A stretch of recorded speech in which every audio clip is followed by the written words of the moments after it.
Set हो जाओ, बेटा आ जाओ। हालेलुया। सब बैठ जाओ अपने स्थानों पर। हालेलुया। आज गुड फ्राइडे है और ये गुड फ्राइडे आपके और मेरे नजात का दिन है। जो जो इस वचन पर, उस क्रूज की कथा पर विश्वास करता है, वो और उसका घराना बचाया जाएगा। आपका आपके उद्धार का कारण है। ये आमीन मुझे परमेश्वर के कानों तक चाहिए और शैतान को हिला देने वाला चाहिए। वो जल जाए, नाश हो जाए यीशु के नाम से। आमीन। Hallelujah, hallelujah, hallelujah. कहे परमेश्वर, आज का वचन जो मैं सुनूं 100 गुना 1000 गुना बरकतों को लेके आए और शैतान इसमें से एक को भी चुराने ना पाए। ये वचन मेरे उद्धार का कारण है।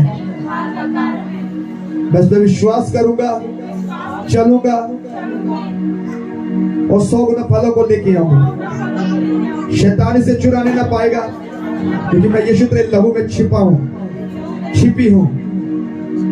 तेरा वचन आज जो मिले उसे ग्रहण करूंगा और बड़ी ब्लेसिंग और बड़ी आशीष उस वचनों के द्वारा मुझे मिलेगी, यीशु के सामर्थ्य नाम से। आमीन। यीशु बाहर आ जा, यीशु बाहर बैठो, देख लो ये रात तक काम आ जाओ बाहर। हालेलुया।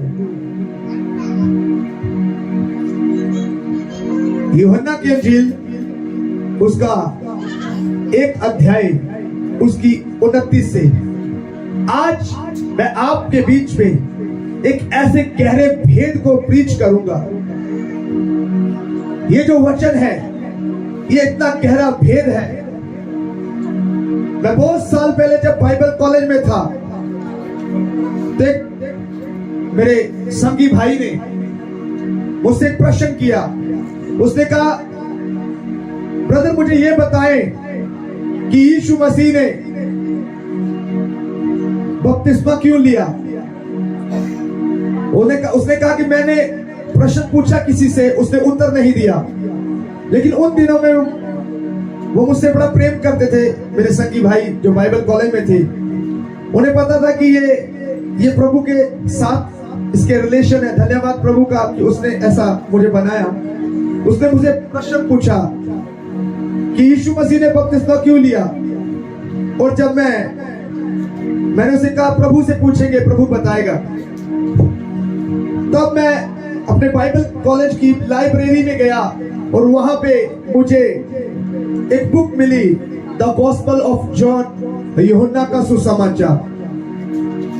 मैंने बस उससे यही कहा था, प्रभु बताएगा, वो प्रकट करेगा। मैं नीचे से ऊपर लाइब्रेरी में गया हूं और आधा घंटा तक नहीं हुआ था। मैंने लाइब्रेरी में बुक्स उठाई और मैंने बुक मैंने उठाकर देखा और उस बाइबल में से, बुक में से मैंने जब पहली आयत पढ़ी, इस आयत को यूहन्ना की इंजील उसकी 1:29 को मैंने पढ़ा। पढ़ते ही मेरे ऊपर रेवोल्यूशन आ गया और मुझे परमेश्वर ने वो उत्तर दिया और मैंने उसे प्रभु से पा लिया कि यीशु ने बपतिस्मा क्यों लिया। मैं आपके बीच में गुड फ्राइडे के ऊपर ऐसे रेवोल्यूशन को बताना चाहता हूं। कल मैंने बताया कि मेरा पहला रेवोल्यूशन जो था, जो मुझे प्रभु ने बताया था, वो 2014 में मैं प्रभु में जब नया आया था, मैंने बुद्धि मांगी थी। मैंने बताया कि मैंने प्रभु के दास से प्रार्थना करवाई कि मुझे बुद्धि का आत्मा चाहिए, सुलेमान की तरह। तो मुझे परमेश्वर ने बुद्धि दी और मेरा पहला रेवोल्यूशन था प्रभु भोज के ऊपर। और मैंने वो प्रीच किया और वो कल वाला जो है वो जो सरमन सुन सकते हैं, वो वचन सुन सकते हैं। लेकिन जो आज का वचन है, ये मेरा सेकंड रेवोल्यूशन है जब परमेश्वर ने मुझे बड़ा भेद बताया। यूहन्ना की इंजील उसका 1 उसकी 29, परमेश्वर का मेमना। दूसरे दिन उसने यीशु को अपनी ओर आते देखकर कहा, दूसरे दिन उसने यीशु को अपनी ओर आते देखकर कहा, देखो ये परमेश्वर का मेमना है जो जगत का पाप उठा ले जाता है। हालेलुया।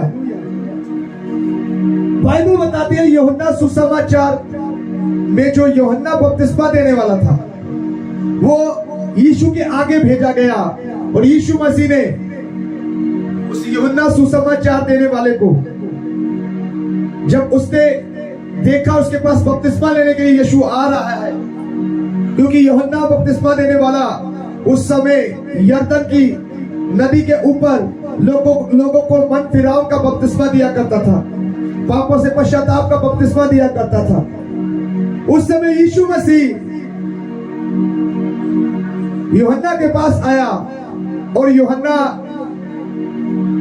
बपतिस्मा देने वाले ने उसको देखते ही कहा, यह परमेश्वर का मेमना है जो सारे जगत के पाप उठा ले जाता है। आमीन। यीशु मसीह मरियम के द्वारा, यीशु मसीह कुंवारी मरियम के द्वारा पैदा हुआ, पवित्र आत्मा से पैदा हुआ। यीशु मसीह अभिषेक के द्वारा पैदा हुआ, वचन के द्वारा पैदा हुआ। फिर यीशु मसीह को यूहन्ना से पापों का पश्चाताप और मन फिराव का बपतिस्मा लेने की क्या जरूरत थी? क्या कारण था कि यीशु मसीह यूहन्ना के पास बपतिस्मा लेने गया और जब यूहन्ना ने उसे देखा और कहा, यह परमेश्वर का मेमना है जो जगत के सारे पाप उठा ले जाता है। जब वो मेमना पाप उठा के ले जा सकता है तो वो क्यों फिर मन फिराव का और पापों का पश्चाताप का बपतिस्मा लेगा? और यूहन्ना ने कहा, तू मुझे तो तुझसे बपतिस्मा लेने की जरूरत है। और यीशु ने कहा, नहीं, सब धार्मिक कामों को, सब जो धार्मिक काम है उनको ऐसा ही पूरे होने दे, इस रीत को ऐसे ही चलने दे। ये बड़ी गहरी बात है कि यीशु मसीह ने बपतिस्मा क्यों लिया।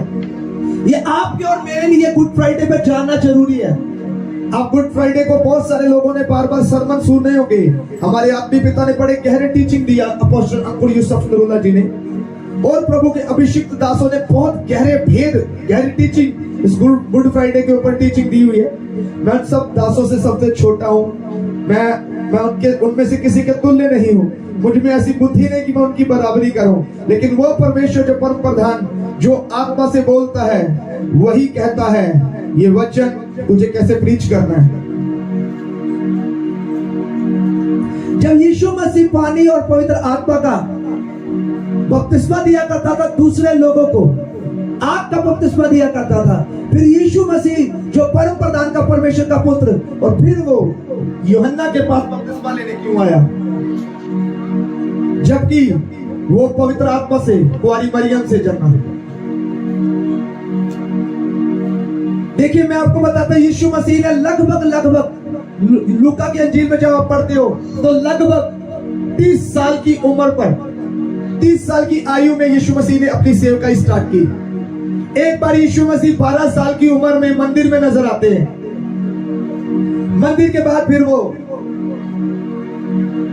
18 साल अपने माँ बाप के अधीन रहते हैं और 30 साल फिर वो 30 साल की उम्र में बपतिस्मा लेने आते हैं। और 30 साल की उम्र में, मतलब लगभग उस उम्र में बपतिस्मा लेते हैं। फिर वो सुसमाचार जो है, सेवकाई का जो आरंभ है, वो लगभग 30 साल की उम्र में आरंभ करते हैं। शैतान, आपको एक बात बताना चाहता हूं, बड़ी गहरी बात है, अब समझ जाओगे मेरी बात।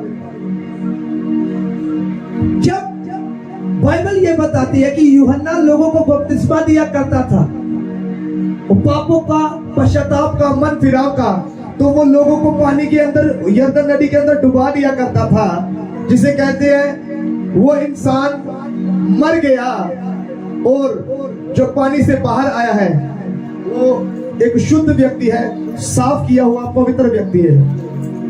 हालेलुया। बैठ जाओ प्लीज, बैठ जाओ। वो जो पानी में से निकला है वो शुद्ध और पवित्र हो चुका है, क्योंकि इसने अपने पापों को छोड़ दिया है। जब कोई व्यक्ति पानी में जाता वो मर जाता और कब्र से पानी से एक नया बंदा, जैसे कब्र में कोई बंदा दफनाया जाता है, ऐसे पानी में उसे दफनाया जाता, जो बाहर आता, वो एक नया व्यक्ति, नया जन्म पाया हुआ व्यक्ति होता था। यीशु ने खुद कहा निकोदेमस से कि जो पानी और पवित्र आत्मा से नया जन्म ना लेगा वो स्वर्गराज को देख नहीं सकता, वो प्रवेश नहीं कर सकता। इसका मतलब पानी का बपतिस्मा नया जन्म है। जब लोग पानी में जाया करते थे तो बाहर आया करते थे, तो वो नया जन्म लेकर बाहर निकला करते थे। फिर यीशु मसीह जो पापों का उठाने वाला प्रभु है, वो पानी में फिर क्यों गया? मैं आपको बताना चाहता हूं, बड़ी गहरी भेद की बात है ये। जब यीशु मसीह को यूहन्ना ने बपतिस्मा देने के लिए पानी में डाला, पानी के पहले यीशु मसीह शुद्ध और पवित्र है, पानी के बाहर आने के बाद भी यीशु पवित्र और शुद्ध है। फिर बपतिस्मा क्यों लिया? यीशु मसीह जब पानी के अंदर गया तो जितने लोगों के पाप पानी के अंदर थे उसने अपने ऊपर उठा लिए। ओह जीसस, आपकी तारीफ छोटी है। ओह जीसस, वो पानी में गया और पानी में लोगों के पाप अपने ऊपर उठा के बाहर आया। वही से यूहन्ना कहता है ये जगत का, ये परमेश्वर का मेमना है जो सारे जगत के पाप उठा लिए जाता है। यही से उसने पाप उठा लिए, यही से उसने पाप उठा लिए, उसने उठाया और बाहर निकला। 30 साल तक, एक बात बड़ी बात, मैं इसको भेद को बताना चाहता हूं। अब मत्ती सुसमाचार में चले 4 अध्याय में आप मेरी बात को समझ जाओगे। मैं क्यों बताना चाहता हूं ये बात। मत्ती सुसमाचार का 4 अध्याय उसकी 4 आयत से अब बाइबल बताती है, यहां पे जब आप मत्ती में पढ़ते हो 16 में, मत्ती 3:16 में, और यीशु बपतिस्मा लेकर तुरंत पानी में से ऊपर आया और देखो उसके लिए आकाश खुल गया और उसने परमेश्वर के आत्मा को कबूतर के समान उतरते और अपने ऊपर आते देखा। और देखो वह, और ये आकाशवाणी हुई, ये मेरा प्रिय पुत्र है जिससे मैं अत्यंत प्रसन्न हूं। क्यों प्रसन्न है परमेश्वर? परमेश्वर की आकाशवाणी स्वर्ग से हुई। क्यों परमेश्वर खुश है? क्योंकि उसने जगत के पापों को उठा लिया और इस बात से परमेश्वर से खुश है। और अब हैरानी की बात है, तब जब उसके ऊपर आत्मा उतरा तब आत्मा यीशु को जंगल में ले गया ताकि इब्लीस उसकी परीक्षा करे। अब यहां से भेद की बात स्टार्ट होती है, यहां से भेद की बात स्टार्ट होती है। 30 साल तक शैतान यीशु का पीछा करने नहीं आया क्योंकि शैतान को नहीं पता था कि यीशु गुड फ्राइडे वाले दिन क्या करने जा रहा है। जब यीशु मसीह ने बपतिस्मा लिया और पापों को उठाकर बाहर आया और भविष्यवाणी हो गई, मैं ये मेरा प्रिय पुत्र है, इससे मैं अत्यंत प्रसन्न हूं। शैतान को खलबली हो गई, ओ ये क्या कर दिया, इसने पाप उठा लिए सबके। वो डर गया, हड़बड़ा गया और 30 साल वो सोचता रहा यीशु क्या करेगा। और 30 साल बाद जब उसको नहीं पता था कि वो पाप कैसे उठाएगा, क्योंकि शैतान को कुछ बातें जो वो सिर्फ अटकलें लगा सकता है, परमेश्वर की बातों को समझ नहीं सकता, क्योंकि पवित्र आत्मा के बिना आप भेद को नहीं समझ सकते और शैतान के पास पवित्र आत्मा नहीं है। और जब पानी में से बाहर आया उसने सारे जगत के पापों को उठा लिया। शैतान हड़बड़ा गया, ये क्या कर दिया इसने। मैं आपको बड़ी भेद की बात बताता हूं। आप आज का सरमन सुन के ना घर जाके कहोगे 10 बार सुनूंगा, 10 बार सुनूंगी। ये ऐसी भेद की बात है। हालेलुया। जब आदम ने पाप किया तब का पाप और यूहन्ना बपतिस्मा देने तक यीशु मसीह उस समय जितना पाप था सारा यीशु ने उठा लिया। शैतान हड़बड़ा क्यों गया? मैं आपको भेद की बात बताता हूं। राजनीति करने के 4 तरीके हैं। राजनीति करने के, राज्य करने के 4 तरीके हैं। पहला है राज्य के झूठ बोलो, जितना झूठ बोल सकते हो उतना झूठ बोलो। दूसरा, आपकी एंटी पार्टी जो आपके विरुद्ध में है उसके साथ समझौता कर लो, तो मेरी साइड आ जा, दोनों जीत जाएंगे, गठबंधन हो जाए, संधि कर लो। तीसरा, वो बंदे को पैसे देके खरीद लो, अपनी साइड पे करो और राज्य करो। और चौथा, अगर वो नहीं मानता उसे मार डालो, क्योंकि वो हमारे विरुद्ध में है। ये राज्य करने का तरीका है। ये ऐसे ही राज्य करते थे लोग। वो लोग उसको क्या करते थे, जो हमारे विरोध में है उसे मार डालते थे राजा लोग। जा तो तू मेरे क्या कर, वो मेरे साथ संधि कर ले, या मैं तुझे खरीद लेता हूं, मेरी साइड आ जा, या मैं तुझे मार दूंगा। इसी तरह लोग राज्य किया करते थे। ये चारों तरीके शैतान ने उत्पत्ति से लेकर यीशु मसीह तक अपनाए हैं। पहला, हवा को झूठ किसने बोला? बोलो। शैतान ने भरमा दिया, तू फल खा ले, जैसे तू फल खाएगी तू मरेगी नहीं, तू बल्कि परमेश्वर की तरह बन जाएगी। और जब हवा ने वो झूठ का विश्वास किया, फल खाया, उसके हाथ से वो अदन की वाटिका, वो सारे अधिकार छीन लिए गए और किसके पास चले गए? शैतान के पास। और उसने राज्य स्थापित कर दिया। दूसरा, यीशु मसीह जब बपतिस्मा लेकर बाहर आया 30 साल की उम्र में, शैतान उस समय आके बात करता है। सुनिए 4 अध्याय मत्ती 4 उसकी 4 में, उसकी 3 से, तब परखने वाले ने पास आकर उससे कहा, यदि तू परमेश्वर का पुत्र है तो कह दे कि ये पत्थर रोटियां बन जाए। यीशु ने उत्तर दिया, लिखा है, मनुष्य केवल रोटी ही से नहीं परंतु हर एक वचन से जो परमेश्वर के मुख से निकलता है जीवित रहेगा। तब इब्लीस ने पवित्र नगर में ले गया और मंदिर के तंबूरे पर खड़ा किया और उससे कहा, यदि तू परमेश्वर का पुत्र हो तो अपने आप को नीचे गिरा दे, क्योंकि लिखा है, वह तेरे विषय में अपने स्वर्गदूतों को आज्ञा देगा कि वह तुझे हाथों हाथ उठा लेंगे, ऐसा हो कि तेरे पांव में पत्थर से ठेस लगे। अब यहां से बात स्टार्ट होती है। यीशु ने फिर इससे बात, जो बात कह रहे हैं, यीशु ने उससे कहा, यह भी लिखा है कि तू प्रभु अपने परमेश्वर की परीक्षा ना कर। इसके बाद इस बात पर मैं आपको गौर कराना चाहता हूं। फिर इब्लीस उसे एक बहुत ऊंचे पहाड़ पर ले गया और सारे जगत का राज्य और उसका वैभव दिखाकर उससे कहा, यदि तू गिरकर मुझे प्रणाम करे। यहां समझौता कर रहा है वो,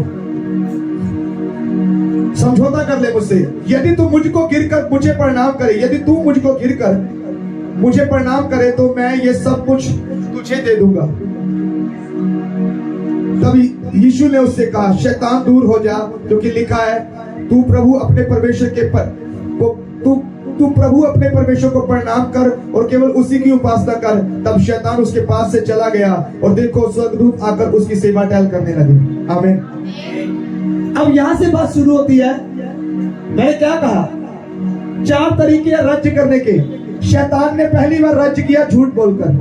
दूसरी बार जब यीशु ने पाप उठा लिए, वही पाप जो आदम ने किए, हवा ने किए, वही पाप जिसके कारण शैतान का राज्य स्थापित था, यीशु ने पाप उठा लिए और शैतान डर गया, हड़बड़ा गया, अरे ये क्या कर दिया, ये तो मेरा सारा राज्य हिला के रख देगा, ये तो परमेश्वर का पुत्र निकला, इसने पाप उठा लिए लोगों के।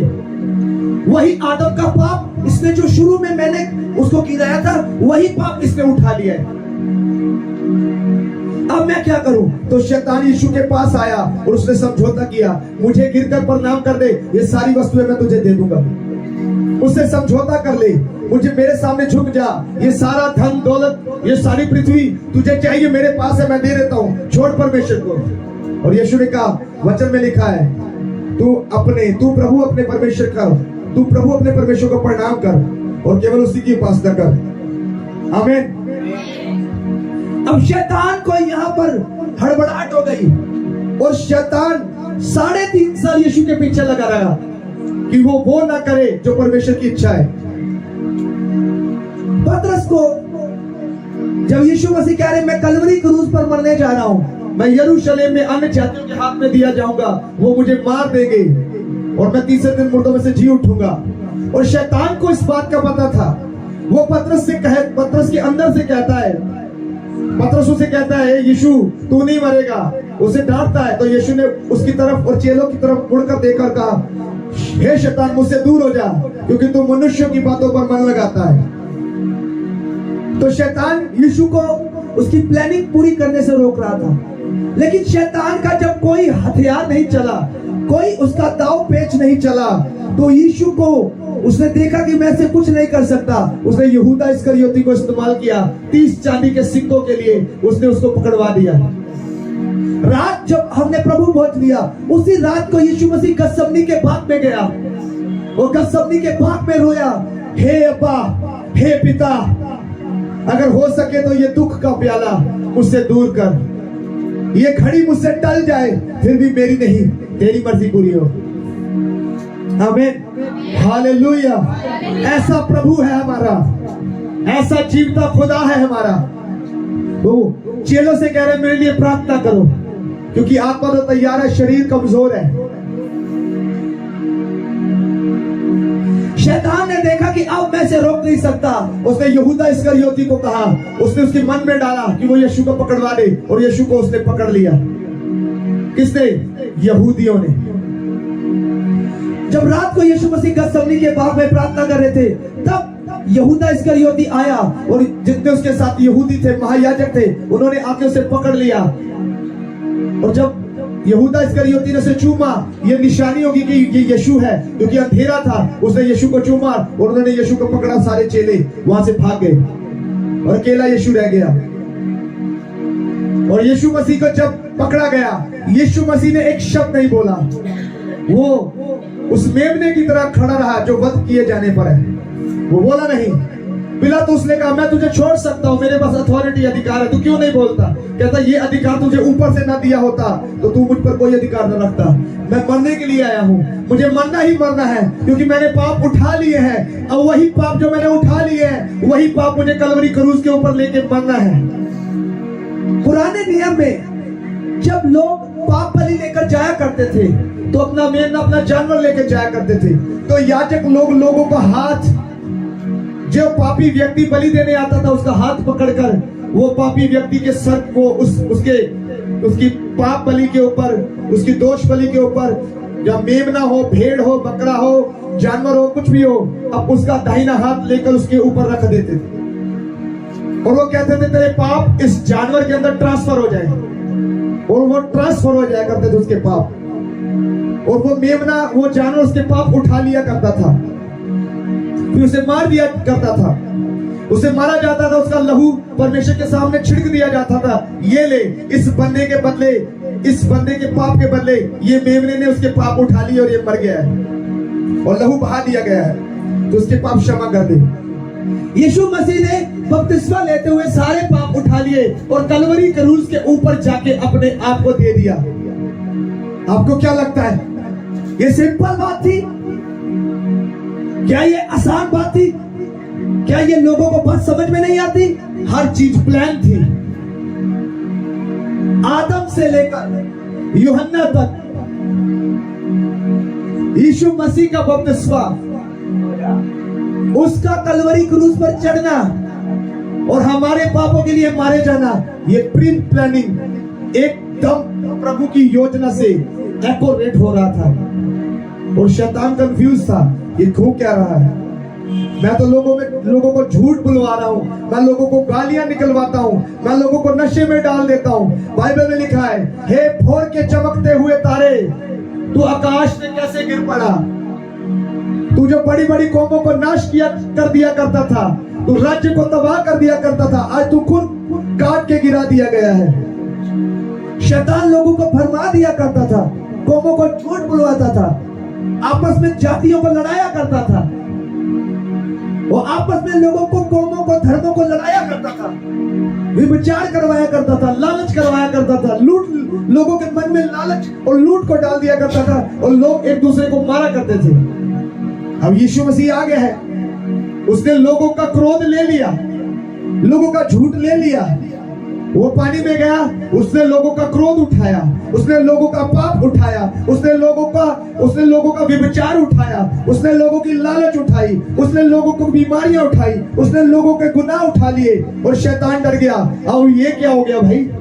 जिस पाप को मैं हथियार बना के लोगों को सताया करता था, इसने पाप ही उठा लिए हैं और वो कलवरी क्रूस पर ले गया। और लोग मानते हैं गुड फ्राइडे, ये समझिए ये सिंपल बात नहीं है। ये कोई बाइबल स्टडी मैं बाइबल कॉलेज में 3 महीने रहा और प्रभु ने कहा ये कॉलेज छोड़ दे, मैं तुझे बाइबल स्टडी दूंगा। एक पुस्तक जो आधे घंटे में मुझे रेवोल्यूशन दे सकता है, उसने कहा मैं लाइफ टाइम तुझे रेवोल्यूशन दे सकता हूं, तू लाइफ टाइम वो प्रीच करेगा जो मैं तुझे सिखाऊंगा। आप वो सीखेंगे the church of great salvation के उस मसा के तले, the church of great salvation great victory के मसा के नीचे आप बड़ी बड़ी बातों को सीखोगे और प्रजा वाचा को सीखेगी और अन्य जाति प्रकाश को पाएंगे। ये ब्लेसिंग आपकी लाइफ का हिस्सा हो जाए यीशु के नाम से। हालेलुया। कितनी गहरी भेद की बात है। अब जो लोग बपतिस्मा नहीं लेते उनका पाप पानी में नहीं जाता और यीशु से उठाता नहीं। वो यीशु के साथ उसके पाप शेयर नहीं हुए, अभी वो पानी में नहीं गया, उसके पाप यीशु के पास नहीं पहुंचे, वो मर के बाहर नहीं निकला, वो नया बंदा नहीं बना, नई औरत नहीं बनी।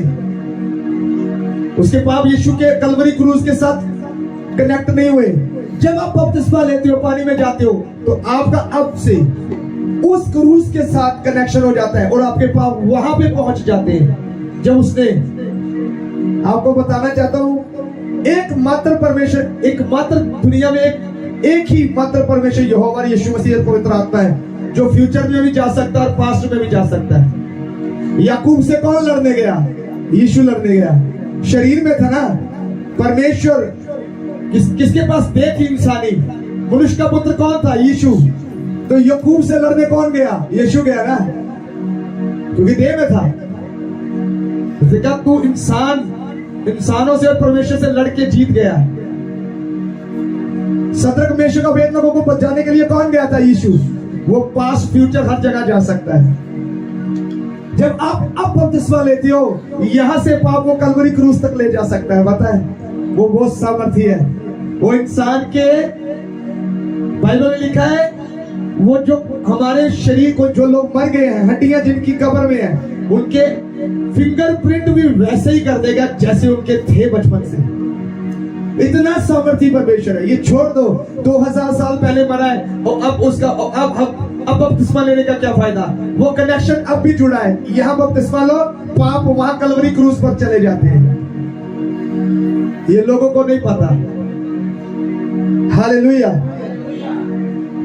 जब यीशु मसीह ने कलवरी क्रूस पर जान दी, वो लटक गया, वो ऐसे हाथों पे कील ठोक दिए गए, उसके पैरों में कील ठोक दिए गए, उसके यहाँ पे नेजा मारा गया पसली में और कांटों का ताज पहना दिया। 39 कोड़े बजे, उसके 39 कोड़े लगाए गए। और मैंने बताया कि मांस उधेड़ दिया करते थे, कितने कितने ग्राम मांस ऐसे उखड़ के बाहर आ जाया करता था। और मां मरियम चिल्लाती थी, चेले चिल्लाते थे, छोड़ दो, ये बेकसूर है, इसने कोई पाप नहीं किया, ये बेकसूर है, निर्दोष है।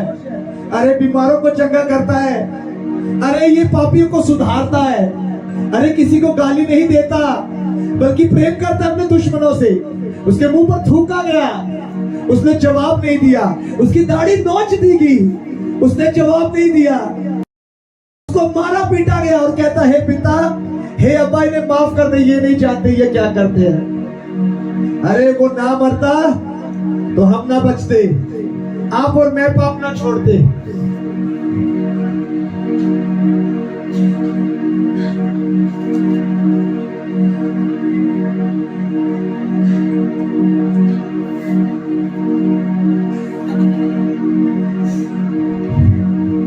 पैसा हमें खरीद नहीं सकता,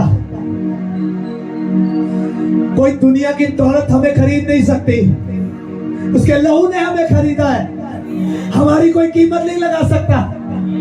वो कलवरी क्रूस पर कीमत चुका दी गई है, वो दाम उतार दिया गया, लहू बहा दिया गया। आपकी और मेरे पापों को कलवरी क्रूस के ऊपर बहा दिया गया है, उसकी कीमत दे दी गई है। कोई खरीद नहीं सकता। लहू को खरीद सकता है कोई, मांस को खरीद सकता है कोई, प्राण को खरीद सकता है कोई यीशु के प्राण को, लहू को जो हमारे ऊपर लगाया, कोई खरीद नहीं सकता। उसने धो दिया है आपको और मुझको। आप और मैं बचाए गए उसकी उस कलवरी क्रूज के ऊपर, उस जान देने के द्वारा यीशु के सामर्थी नाम से। तारीफ करें उसकी जोर से।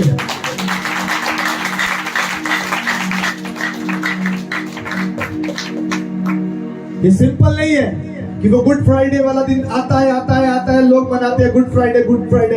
अरे पता तो चले क्या चल रहा है, क्यों किया ये सब कुछ।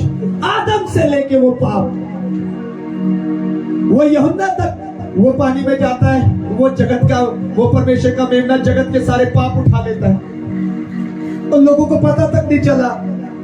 यूहन्ना के साथ जिन्होंने बपतिस्मा लिया उसको भी नहीं पता चला कि इसने पाप उठा लिए। सिर्फ यूहन्ना को पता था ये परमेश्वर का मेमना है जो सारे जगत के पाप उठा लिए जाता है। और वो पानी में गया और पाप उठा लिए, आपके पाप, मेरे पाप, आपकी बीमारियां, आपके कर्जे, आपके ट्रबल, आपकी परेशानियां। और आप फिर पाप करते हो, फिर उसे क्रूज पे चढ़ाते हो, उसे याद दिलाते हो कि कांटा जो कील था उसको दर्द को फिर उसे याद कराते हो जब आप बार बार पाप करते हो। गुड फ्राइडे आता है, बड़े धूमधाम से मनाया जाता है, रोते हैं, चिल्लाते हैं, ईस्टर को फिर मनाते हैं, जी उठाए, और सोमवार को फिर पाप में चले जाते हैं। और यीशु फिर ऊपर रोता है, मैंने तेरे लिए क्या नहीं किया, मैंने तेरे पापों को उठा लिया, सब कुछ पूरा किया। और मैंने कहा है पिता ने माफ कर दे, ये नहीं जानते ये क्या करते हैं। मैंने तुझे पापी को मैंने चुना कि तू फल लाए और तेरा फल तुझ में बना रहे, पर तूने अपने फिर पाप वाले जीवन को अपना लिया। वो दुखी होता है। आप करते रहे पाप, कोई बात नहीं। अगर आपको पश्चाताप करने का हृदय नहीं है, आप परमेश्वर के सामने झुक नहीं सकते। अगर आप उसके कलवरी क्रूज को जो उसने आपके लिए किया है, आप उसकी कदर नहीं करते, तो माफ करना उसका कोई नुकसान नहीं है। वो कर चुका, वो दुख सह चुका, वो बार बार वो दुख नहीं सहेगा। लेकिन वो अभागा है, मैं कह रहा हूं वो बदकिस्मत है जो यीशु के उस क्रूज की कथा को, उसकी कुर्बानी को याद ना रखे, उसको तुच्छ जाने। जब वो आएगा अपने स्वर्गदूतों के सामने उस बंदे को तुच्छ जानेगा। वो कहेगा मैं तुझे नहीं जानता। तूने कहा हाँ हाँ है प्रभु, हे प्रभु, हाँ हाँ मैंने तेरे नाम से ये किया वो किया, सुसमाचार दिया। वो कहेगा मैं तुझे नहीं जानता हूँ, तूने मेरी पिता की इच्छा नहीं पूरी की, क्योंकि मेरी पिता की इच्छा थी कि तू बच जाए, तेरे पापों से तू बचाया जाए, पर तूने फिर पाप किया। मेरी इतनी बड़ी प्लानिंग वो तूने फेल कर दी अपने जीवन में। तू खुद फेल हो गया, दूसरा तो बच गया पर तू फेल हो गया। एक लास्ट बात करता हूं। बाइबल में लिखा है, जो मैंने बताया 4 तरीके थे शैतान के लोगों को राज्य करने के। यीशु मसीह ने कहा, जब यीशु को आज लोग बहुत कहते हैं उस पास्टर के अंदर शैतान का आत्मा काम करता है, हमारे आत्मिक पिता को किसी ने कह दिया किसके अंदर शैतान का आत्मा काम करता है। मैंने ऐसे कई पास्टर्स की टीचिंग सुनी है, इसके अंदर शैतान का आत्मा काम करता है, इसके अंदर दूसरा यीशु का आत्मा काम करता है। बाइबल में लिखा है हाँ की हाँ, ना की ना, जो इससे पार होता है वो बुराई है। जब एक प्रभु का दास एक शैतान की दुष्ट आत्मा को निकालता है, ए यीशु के नाम से निकल जा। यीशु ने कहा शैतान को नहीं निकाल सकता। जो ये कहते ये पास्टर ने दुष्ट आत्मा शैतान की सहायता से निकाली है, तू बंदा झूठा है, तूने बाइबल को झूठा साबित करने की कोशिश की है। यीशु ने जब कह दिया शैतान को नहीं निकाल सकता, तो तू झूठा है, तू धोखेबाज है, तू शैतान की ओर से है, क्योंकि शैतान को नहीं निकाल सकता। यीशु के नाम ही से दुष्ट आत्माएं निकलती है। शैतान ने क्या देखा? यीशु ने कहा, जब यीशु को लोगों ने कहा तू शैतान की सहायता से, बालजूल की सहायता से दुष्ट आत्माओं को निकालता है, बीमारों को चंगा करता है, तो यीशु ने कहा अगर जिस राज्य में फूट हो वो राज्य बना नहीं रह सकता, जिस घर में कलेश हो, फूट हो, वो घर नहीं बना रह सकता। तो शैतान की अगर शैतान को निकालेगा फिर तो आपस में लड़ के मर जाएंगे, मुझे मेहनत करने की जरूरत नहीं है। शैतान ने देखा कि जब मेरे राज्य में फूट नहीं पड़ सकती, तो कम से कम यीशु के लोगों में तो फूट डाल सकता हूं ना मैं। उसके राज्य में तो फूट डाल सकता हूं। तो लड़ते आपस में, तू ये है, तू वो है, तू बड़ा है, तू छोटा है। चेले भी करते थे, पतरस मैं बड़ा हूं, मैं बड़ा हूं, मैं दाहिनी ओर बैठूंगा यूहन्ना, मैं बाईं ओर बैठूंगा याकूब, तू छोड़ दे, मैं बड़ा, मैं बड़ा। यीशु कहता जो छोटा है वो सबसे बड़ा किया जाएगा। जो अगुआ बनना चाहता है सेवक बने। मैं इसीलिए कहता हूं मैं सबसे छोटा हूं, मैं सबका सेवक हूं। मुझे बड़ा नहीं बनना, नहीं बनना, मुझे छोटा ही ठीक हूं। मुझे पता है बड़ा बनूंगा वो इस्तेमाल नहीं करेगा, मैं छोटा बनूंगा। शैतान ने देखा कि लोगों के बीच में अगर मेरे राज्य में फूट नहीं पड़ सकती तो इन पास्टर्स के बीच में मैं क्या करूं, फूट डाल दूं, विश्वासियों के बीच में फूट डाल दूं। आज विश्वासी लड़ते हैं, मेरी सेवकाई है, मैं वॉलंटियर हूं, तू वॉलंटियर नहीं है, तेरी सेवकाई गलत है, मैं ठीक हूं, वो ठीक है, ये ठीक है, वो आपस में झगड़ते हैं। उन्हें पता नहीं है शैतान फूट डाल रहा है, वो लड़ते हैं, शैतान गड़बड़ी पैदा करता है। एक रूल था, एक आज से कुछ साल पहले हमारा देश गुलाम हो गया, कुछ बाहर की ताकतों ने हमारे देश को जकड़ लिया और उन्होंने एक नीति ली, divide and rule, divide and rule, पाड़ो और राज करो। वो नीति उनकी नहीं, शैतान की थी। पहले शैतान ने पाड़ा और राज किया। आज पास्टर्स में, विश्वासियों में, परिवारों में फूट डाल दिया है। एक मन होके, एक चित्त होके प्रार्थना न कर सके, ये एक मन होके इकट्ठे होके चर्च में प्रार्थना न कर सके, ये लोग चर्च में इकट्ठे न हो सके, ये लोग घरों में इकट्ठा न हो सके, ये लोग मिलके सेवकाई न कर सके, ये दोनों वॉलंटियर मिलके सेवकाई न कर सके, ये दोनों पास्टर मिलके सेवकाई न कर सके। और लास्ट शैतान ने काम किया, अगर मैं यीशु को हरा नहीं सकता, उसके राज्य में फूट डाल सकता हूं। और ये जो आप फूट देख रहे हो वो उसी का नतीजा है। और गुड फ्राइडे मनाया जा रहा है। मुझे कहा, प्रभु ने मुझे कहा, प्रॉफिट खुद भी जर्नलाइजा, मेरी बात कान लगा के सुन ले। तू किसी प्रभु के दास के विरुद्ध में नहीं बोलेगा। तू जब भी बात करेगा यूनिटी की बात करेगा, जब बात करेगा एकता की बात करेगा, जब कर बात करेगा तो जुड़ने की बात करेगा। क्योंकि कलवरी क्रूज के ऊपर मैंने जब लोगों के पाप उठा लिए तो मैंने सारे जगत को एक कर दिया ताकि स्वर्ग में परमेश्वर की महिमा करे। सब जातियां, सब धर्म, सब कौमें, सब भाषा बोलने वाले वहां स्वर्ग में इकट्ठे होंगे, इकट्ठे आराधना करेंगे। वहां कोई बड़ा, कोई छोटा, कोई नीचा, कोई गरीब, कोई अमीर, कोई थोड़ा, कोई काला नहीं होगा। वो प्रेस होगा ऊपर यीशु के नाम से।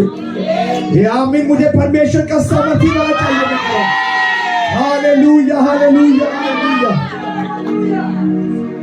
मैं कई सालों से सोच रहा था, प्रभु तो मुझे कब इस्तेमाल करेगा, कब मेरी बारी आएगी, मैं लोगों को प्रचार करूंगा। प्रभु कहता वेट कर, तेरा जब वक्त बदलेगा। मेरा वक्त बदला, परमेश्वर ने मुझे चेंज किया और खुदा ने यहाँ पे खड़ा किया। आज मैं इतने में हूँ, लाखों में जाके प्रचार करूंगा, करोड़ों में प्रचार करूंगा। ऐसा रिवाइवल, ऐसा प्रकाशन लुधियाना से उठेगा, ऐसा प्रकाशन लुधियाना से उठेगा, पूरे वर्ल्ड में जाएगा। आप और मैं इस बात के गवाह होंगे यीशु के नाम से। The church of great salvation, great victory का मसा पूरे वर्ल्ड में जाएगा। ये आपका हिस्सा हो जाए यीशु के सामर्थ्य नाम से। Hallelujah, hallelujah, hallelujah. तो लड़ना बंद करो, चिल्लाना बंद करो। वो याद करो कि कलवरी क्रूज के ऊपर उसने बपतिस्मा लेते हुए सबके पाप उठा लिए, सबको एक कर दिया। मैं एक लास्ट बात करके प्रचार को समाप्त करूंगा। एक बाप था, उसके 4 बच्चे थे, वो आपस में लड़ा करते थे। और जब जायदाद हिस्सा बांटने का समय आया तो बाप ने देखा मैं मरने पर हूं, अगर मैं अपने बच्चों को ऐसे ही छोड़ जाऊंगा तो ये लड़ के मर जाएंगे। उसने मरते हुए अपने बच्चों को कहा, ए बेटा तू एक सोटी लेके आ, तू एक सोटी लेके आ, एक छांटी लेके आ। चारों बच्चों छांटी लेके आए, वो सोटी लेके आए, छांटी लेके आए। उसने कहा अकेला अकेला करके तोड़ दो। उन्होंने अकेला अकेला करके तोड़ दिया, अकेला अकेला करके तोड़ दिया। बाप ने कहा बहुत अच्छा, अब इसको सबको इकट्ठा करो, इस सारी सोटियों को, छांटियों को इकट्ठा करो, बांधो। बांधा, कहना अब तोड़ो। वो सबने एक एक करके कोशिश की और वो नहीं टूटा। उसने कहा बेटा जब तक अकेले अकेले चारों रहोगे तो तुम्हें कोई भी तोड़ सकता है, अगर चारों मिलकर रहोगे कोई तुम्हें तोड़ नहीं सकता। अगर यूनिटी में प्रार्थना करोगे शैतान तुम्हें हरा नहीं सकता। अगर यूनिटी में काम करोगे कोई तुम्हें गिरा नहीं सकता। ये एक्शन कमेटी, ये परमेश्वर का काम मिलकर करेंगे और साबित कर देंगे कि हम परमेश्वर के काम को यूनिटी के साथ कर सकते हैं। Hallelujah, hallelujah, hallelujah. ये मेरा विषय नहीं था, लेकिन आज के समय में ये जरूरी है कि पास्टर्स के भी कान खुल जाए, विश्वासियों के भी कान खुल जाए। तू वॉलंटियर, मैं ऐसा हूं, तू वैसा है, तू नीचा है, तू बड़ा है, तू पास्टर, तेरी मिनिस्ट्री ऐसी वैसी, ये यूनिटी नहीं है। शैतान यही चाहता है फूट डालो, क्योंकि ये लास्ट टाइम है। वो 4 तरीके अपना चुका, 3 तरीके अपना चुका। झूठ बोला, राज्य ले गया, यीशु ने वापस ले लिया। उसने समझौता करने की कोशिश की, उसने उसको खरीदने की कोशिश की। यीशु कलवरी क्रूस पर उसने उसको मारने की कोशिश की। 4 तरीके अपनाए, 4 नहीं चले। उसने 5वां किया कि डिवाइड एंड रूल, पाड़ो और राज करो। अगर तुम डिवाइड एंड रूल के दिमाग में बैठे हो कि हम डिवाइड ही रहेंगे, हम ऐसे ही सेवकाई करेंगे, तो तुम फेल हो जाओगे। कभी ग्रेट एक्सीलेंस, ग्रेट तुम्हारी लाइफ में वो सफलता नहीं आएगी अगर तुम यूनिटी में फेथ नहीं रखते। मैं रखता हूं और साबित करेगा परमेश्वर कि ये मिनिस्ट्री ग्रेट होने के लिए चुनी गई है। आप और आपका जीवन ब्लेस होगा यीशु के सामर्थ्य नाम से। ये good Friday I'm good Friday नहीं है, ये good Friday I'm good Friday नहीं है। ये याद करने वाला गुड फ्राइडे है कि आपके और मेरे पापों को उसने उठा लिया है, वो कलवरी क्रूस के ऊपर। तारीफ करें उसकी बात के लिए, उसके उद्धार के लिए। Hallelujah, hallelujah, hallelujah. आए हम एक